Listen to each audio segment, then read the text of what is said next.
And now, BX Forever presents another RPG deep dive. Welcome back, adventurers.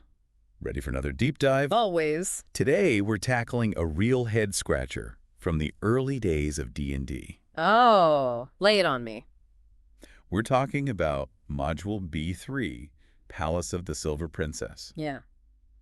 But there's a twist. There's always a twist with you, isn't there? Well, this one's a doozy. See, there are two versions, two completely different versions of the same module. Now, that's interesting. I've heard whispers, of course. Legends of a certain orange covered. Exactly. The infamous orange cover version, pulled from shelves the very day it was released, Yeah. vanished into D&D legend. Replaced with a green cover, right? You got it. But here's the thing. The green cover version still credits the original author, Gene Wells. Even though it was heavily revised by Tom Moldvay, if I recall correctly. You do. So we have this legendary lost version, a revised version, and a whole lot of questions. Sounds like our kind of deep dive. Absolutely. Luckily, we have John D. Rateliff's article to guide us. He really breaks down the differences between these two versions, both intended for beginners, mind you. Should make for a fascinating look at how D&D itself was evolving in those early days. I'm already hooked. What strikes me right away is that we're not just talking about a few tweaks or edits here. Oh, definitely not. We're talking fundamental differences. Tone, plot, even the types of monsters you encounter. You're not kidding. So let's start with the mysterious orange version. The one that got away. The holy grail of early D&D modules. It's supposed to be super weird, right? Yeah. Like really out there. Oh, it is. It really is. It's like a fairy tale gone wrong. It all starts in this beautiful, idyllic setting. The Kingdom of Haven, ruled by Princess Argenta. Descriptions of gentle creatures, exotic flowers, elves crafting beautiful jewelry. It's very evocative. Setting a very specific mood sounds almost peaceful. For a D&D module, anyway. Right. But, like all good fairy tales, things take a turn. A dark turn. Oh, absolutely. At the heart of it all, there's this legendary ruby, My Lady's Heart, it's called. Ooh, I like it already. And a masquerade ball that ends in disaster. Now, the valley, once so vibrant, is cursed, overrun with monsters. Ah, there's that classic D&D we know and love. So what happened at the ball? Any clues? That's part of the adventure. The module drops these intriguing hints and rumors, leaves it up to the players to piece together the truth. Oh, I love that. Keeps those players engaged. For example, there's this tale about a group of adventurers venturing into the Misty Swamp. The Misty Swamp. Spooky. They encounter creatures made of colored mist. Can you imagine? Wow. Not your typical dungeon denizens. Only the cleric survives, babbling about one of his comrades, transforming into a rhinoceros before dying under mysterious circumstances. Wait, hold on. Transforming into a rhino. That is not your average D&D encounter. Gene Wells was definitely going for something unique here. Definitely. It's more fantastical than your typical dungeon crawl. Even the mechanics are unusual. For instance, there are special rules for drowning, and the likelihood of survival is based on what type of armor you're wearing. You're kidding, what? Imagine a player in full plate mail with a 95% chance of drowning. Oh, the irony. That's rough. Makes me wonder, was that part of the reason it was recalled? Too bizarre, maybe. Confusing for new players, especially for an introductory module. It's certainly possible. It definitely takes a different approach to introducing players to the game. Well, speaking of different, what about those monsters? Yeah. I've heard tales of some pretty out there creatures in the orange version. Oh, the stories you've heard are true. We are not in the land of goblins and orcs anymore, my friend. We're talking bubbles. Bubbles. Giant pockets of air left over from magical experiments gone awry. They lurk in pools of water, paralyzing and suffocating anyone who gets too close. Okay, that's both terrifying and weirdly whimsical. Yeah. Definitely not something you'd find in your average dungeon. You see. Unique.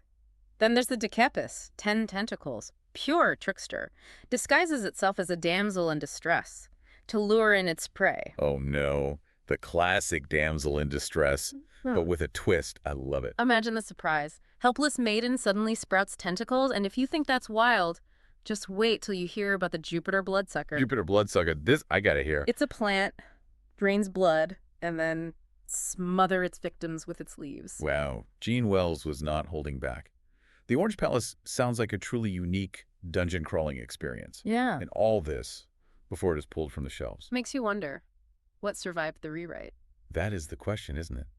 The Green Palace awaits, and I have a feeling It's going to be quite a shift in tone. Let's find out. Okay, so we've delved into the strangeness of the Orange Palace, the one that almost didn't see the light of day.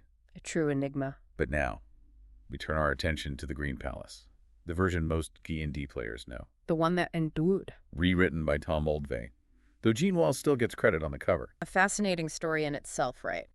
How much of the original survived, I wonder? Well, according to Rateliff, Mm-hmm. the biggest change is the tone. Oh. Tell me more. See, the orange version had this whimsical, almost fairy tale-like quality to it. Ah, yes. I see. But the Green Palace, Yeah. that's a much darker, more serious affair. Interesting. Because both versions are still introductory modules, right? Intended for new players. You'd think they'd want to ease people in with something less grim. Yeah, you'd think.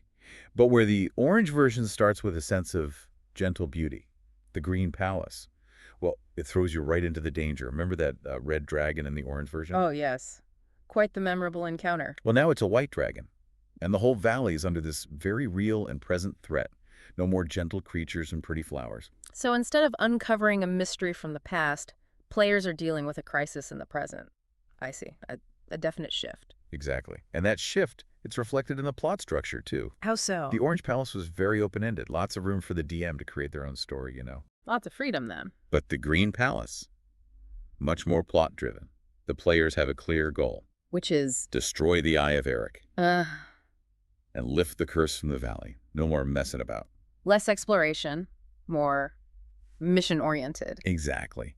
And to help guide the players along, Moldvay introduces this concept of protectors. Protectors! Yeah. They could open the way in and out of the palace, Oh, but there's a catch. there's always a catch. They can only do it a limited number of times.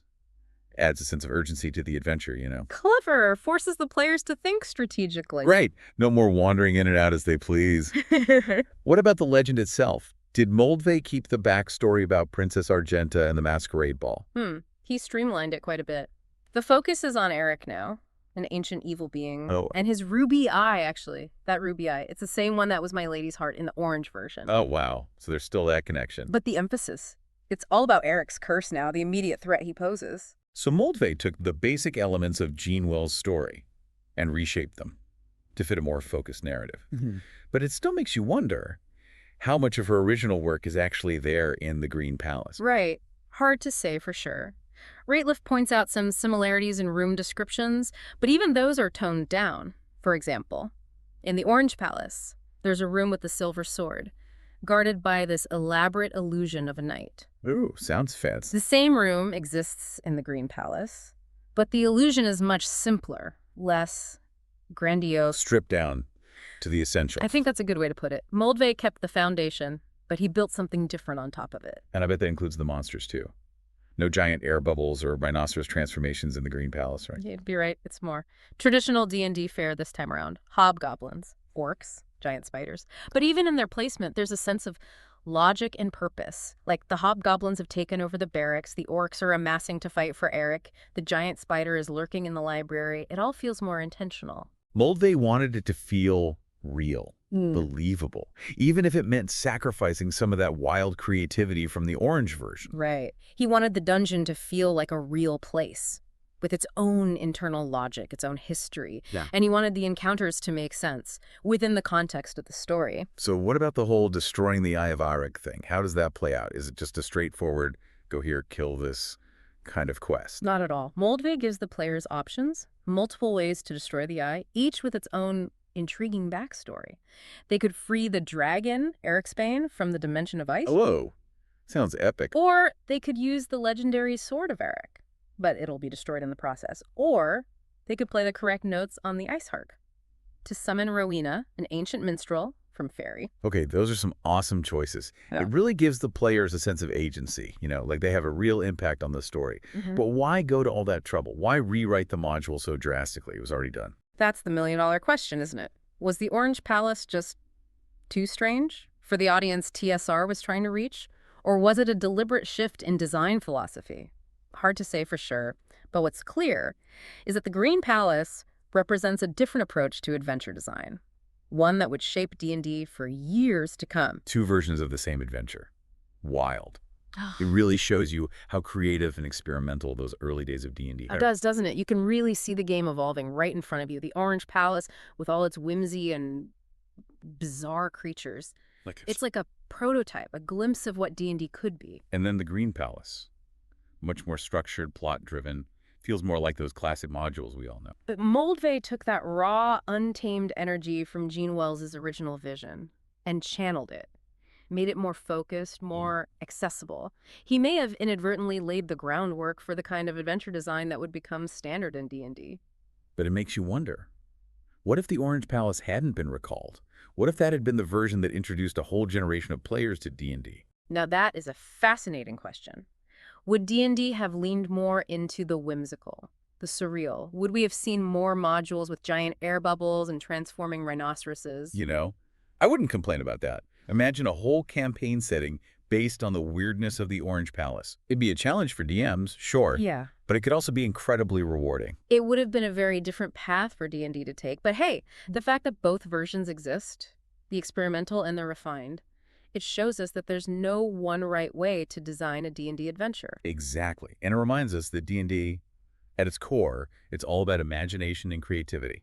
For both designers and players, you take a set of rules, a shared world, and you weave your own stories. And whether those stories are whimsical and surreal or grounded and epic, the important thing is that they're engaging, fun, for everyone involved.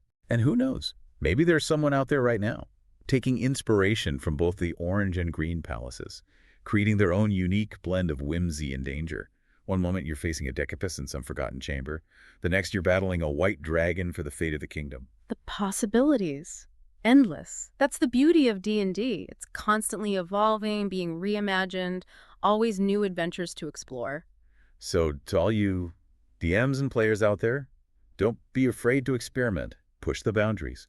Create your own worlds, your own stories. Who knows? Maybe your creation will be the next legendary module, the one that inspires generations to come. And if you're ever in the mood for a little D&D history, well, there are countless stories out there just waiting to be discovered. Stories of forgotten modules, revised editions, and the passionate people who brought this game to life.